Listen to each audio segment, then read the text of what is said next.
Bueno, buenos días. ¿Se escucha bien? Sí. Yo les voy a hablar, bueno, yo soy Ezequiel Manso y les voy a hablar de frentes de sublimación de polvo curvados alrededor de discos, bueno, en estrellas T Tauri. Y, siguiente. Sí. Y bueno, como ustedes saben, las estrellas nacen en nubes moleculares, que son nubes de gas y polvo que contienen millones de veces la masa del Sol. Estas nubes pueden colapsar por gravedad y formar estrellas. Nubes como la nebulosa de Orión, en esta imagen bonita del James Webb, pues es donde nacen las estrellas. Siguiente. Y cuando se colapsan las regiones más densas, pues resulta que estas nubes poseen cierto momento angular. Si no fuera así, durante el colapso estas estructuras se harían pues cada vez más pequeñas y más densas. Sin embargo, cuando hay rotación, se forman estructuras aplanadas. Y en las primeras etapas, las estrellas están rodeadas de un envolvente de gas y polvo que posteriormente se encargan de pues, dispersar debido a los flujos y vientos que tienen estos objetos jóvenes, y finalmente el sistema queda aislado en lo que llamamos un sistema conformado por su estrella y un disco protoplanetario. Y este disco pues va a pasar por varias etapas evolutivas durante la cual va a formar el sistema planetario. Y aquí vemos una representación de estos sistemas que llamamos estrellas T Tauri, donde en el centro tenemos la estrella y alrededor tenemos el disco de gas y polvo. Entonces, como es de esperarse, pues muy cerca de la estrella la temperatura es muy alta, entonces el polvo puede sublimarse y esto define aquí algo que llamamos la pared de sublimación de polvo o el frente de sublimación de polvo. Esta superficie está irradiada directamente por la estrella, por lo tanto está muy caliente y emite mucho en el cercano y mediano infrarrojo. Además, hay una redistribución de momento angular en el material del disco que hace que una fracción del material pierda momento angular y caiga a la estrella, formando los choques de acreción en la superficie de la estrella. Eh, También la cantidad de material que cae a la estrella por intervalo de tiempo se llama tasa de acreción de masa.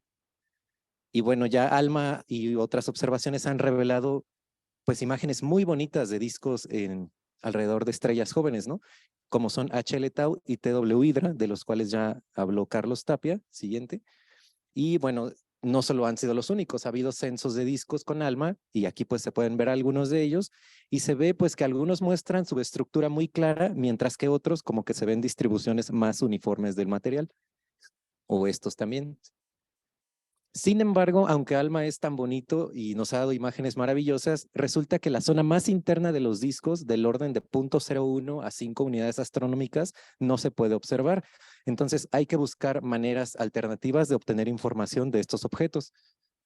Y la manera en la que tenemos observación de estos objetos, pues es a través de las distribuciones espectrales de energía, o las SETs por sus siglas en inglés, que son básicamente el flujo en función de la longitud de onda.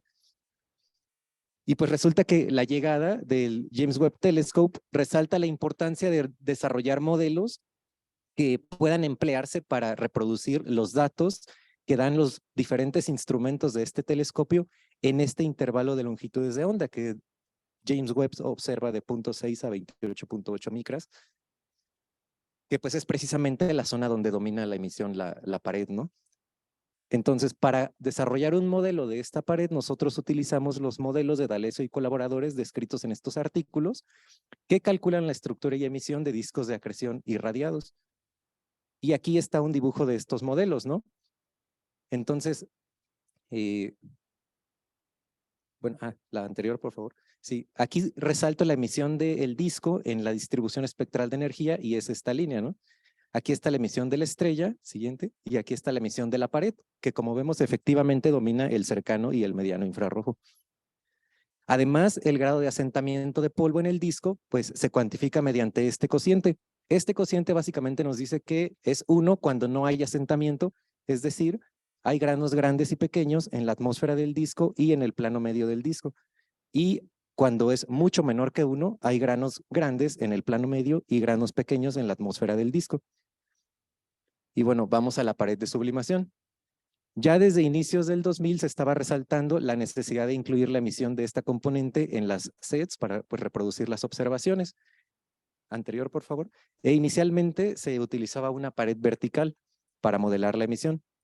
Y con eso y con los datos del telescopio Spitzer, que eran básicamente los espectros IRS y la fotometría, pues se pudieron modelar muchísimos objetos con mucho detalle, incluyendo la emisión de una pared vertical, ¿sí? Como es estos ejemplos que muestro aquí. Y entonces, en este caso de paredes verticales, lo que se asumía era una única temperatura de sublimación de polvo del orden de 1500 grados Kelvin, y pues por encima de esta temperatura el polvo se sublima y no existe. Entonces, regiones del disco con temperaturas superiores a esta temperatura de sublimación, pues están libres de polvo, ¿no? Pero posteriormente, por ahí del 2005, se comenzaron a hacer trabajos más detallados acerca de la forma que debería tener esta pared, y resulta que encontraron que debería tener cierta curvatura. Y aquí pues está el trabajo de Isela y Nata del 2005, donde muestran varios casos, ¿no? Y si motivados por estos trabajos, pues en el 2013 McClure y colaboradores ajustaron las sets de varios objetos en Tauro, incluyendo paredes escalonadas, que de alguna manera era una parametrización de tener una curvatura en la pared. Y con eso, bueno, este es el tipo de pared que ellos utilizaron, y con eso fueron capaces de reproducir con mucho detalle las sets, y aquí muestro solo un ejemplo, donde se resalta la emisión de la pared en esta zona de la set, y además pues de modelar la set como tal, se obtiene información muy detallada de la composición del polvo, ¿no? Básicamente. Además, nosotros posteriormente utilizamos este tipo de paredes escalonadas para tratar de reproducir excesos de color de disco en estrellas, en una gran muestra de estrellas que abarcan entre 1 y 10 millones de años. Y bueno, vimos que describen bien las observaciones, ¿no? Bueno, entonces, hasta este momento, pues resultaba evidente que era necesario desarrollar un modelo que incluyera un tratamiento autoconsistente para la forma y emisión de la pared en estrellas de Tauri. Entonces, lo que hicimos para desarrollar este modelo fue utilizar los códigos de D'Alessio y colaboradores para estudiar la geometría de la pared.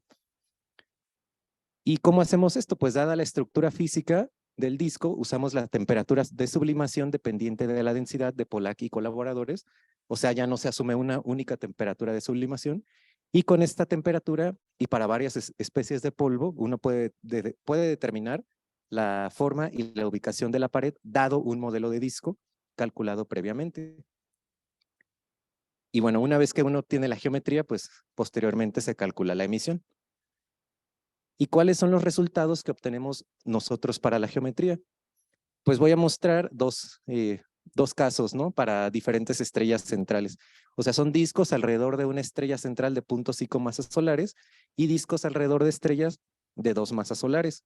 Y también muestro dos casos de tasas de acreción. Altas tasas de acreción, que son cuando la estrella recibe mucho material del disco, del orden de 2 por 10 a la menos 8 masas solares por año.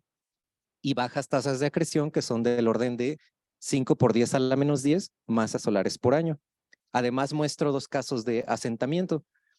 Cuando epsilon es 0.1, significa que el disco no está tan asentado, y 10 a la menos 4 es que está muy asentado.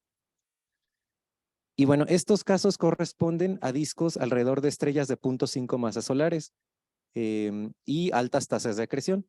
El panel derecho corresponde a el disco con epsilon 0.1, o sea, casi no está asentado, y este es un disco muy asentado.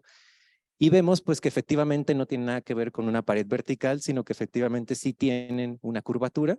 Y además vemos que la extensión radial de la pared pues abarca una escala pues un poco grande, ¿no? Como desde 0.03 hasta 0.2 AUs aproximadamente. Y en este caso lo que cambia cuando aumentamos el grado de asentamiento, pues es que básicamente como que se aplasta, ¿no? O sea, aquí vemos más alta esta parte de la pared y acá la vemos más bajita. Y esta está como igual, está más alta, y esta está como más así hacia el plano medio. Siguiente. Y este caso corresponde a discos alrededor de una estrella de 0.5 masas solares, pero bajas tasas de acreción. Entonces la estrella en estos casos no está recibiendo tanto material del disco. Y aquí vemos pues en comparación con el anterior,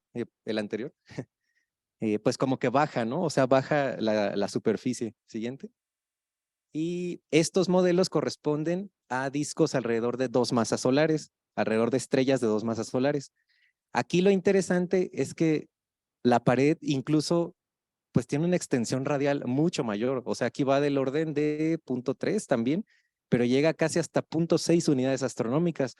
Entonces, esas son las zonas donde están formándose, bueno, piensen en el sistema solar, ¿no? Mercurio, Venus, cerca de la Tierra, etcétera. Sí, gracias. Y pues entonces es muy importante saber qué está pasando en los discos en esta zona, cuáles son las propiedades de la pared, cuáles son las densidades en esas zonas del disco, pues para conocer las propiedades que tenían pues objetos similares a lo que fue el sistema solar y que posteriormente pueden formar sistemas planetarios. Ya una vez que se tiene la estructura, pues se puede calcular la emisión, se proyecta el disco en el plano del cielo y se integra la ecuación de transporte a lo largo de rayos. Y los casos más extremos los vamos a ver cuando observamos al disco por el polo, ¿no? En ese caso, cuando la pared es vertical, no vemos nada de emisión, pero cuando la pared es curvada, claro que tenemos una componente. En estos casos de otras inclinaciones, la diferencia no es tan notoria. Siguiente. Entonces, para finalizar, siguiente, la geometría que he mostrado para la pared pues es consecuencia de que los granos de polvo más grandes se asientan hacia el plano medio. Además, tenemos gradientes verticales de densidad y temperatura, y además la temperatura de sublimación no es única, sino que depende de la densidad.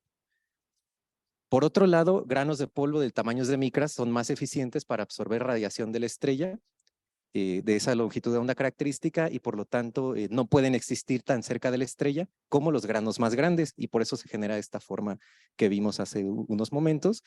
Y claro, los granos más grandes pueden existir más cerca de la estrella. Finalmente, la relevancia de este trabajo es que la forma de la pared se obtiene de manera autoconsistente. Por primera vez, no hay estudios que hagan este tipo de cálculos en régimen de T Tauri, y no hacemos suposiciones a priori para perfil de densidad y temperatura del disco, y además consideramos varios procesos físicos operando a la vez. Y repito, pues la importancia de esto es que el rango de longitudes de onda en el que observa JWST y que nos va a dar datos, pues es donde domina la pared. Finalmente, con el Next Generation VLA, pues también se va a poder ver esa zona directamente. Gracias.